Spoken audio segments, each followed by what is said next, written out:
We begin with Michele Gile, who is live in Fallbrook, where that fire destroyed dozens of homes. Michele?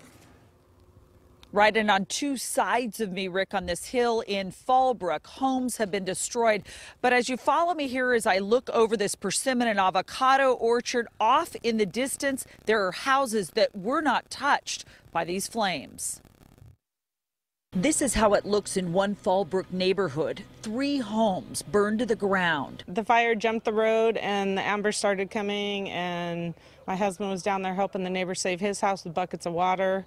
The firemen knocked our fence down to get our propane bottles out of the way, let the dog loose, and then a neighbor came by and picked him up. He's 17 years old. Officials are saying a total of 85 houses, trailers, barns and outbuildings are gone as a result of the wind-whipped Lilac Fire, which still has not been contained.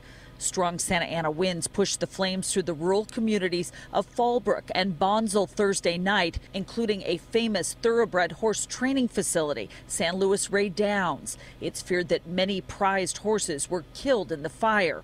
We drove past some of the barns today, and smoke was still wafting from the stables. Are there a lot of horses missing? Last count I had from a couple of different people is anywhere between 20 to 30 are missing. We know SLR had a turnout last night around midnight, and there was a couple other ranches. Rawhide had a turnout, I believe I had heard. Gates were unlocked so horses would hopefully run to safety. Witnesses say some were too scared, however, to leave. This volunteer is just one of many who lined up at the roadblock near the San Luis Rey Downs, who brought a truck and a trailer to help move animals. Many horses are now at the Del Mar racetrack. But it wasn't all bad news today. Hi, honey. It's me. The house is still there.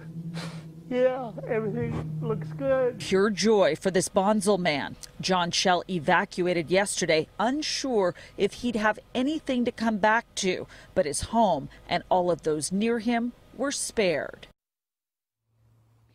And what the officials want everybody in this area to know, and I'm standing right off the 76 freeway, very close to the 15. There are about 10,000 people who are still under mandatory evacuation orders. This area included here in Fallbrook.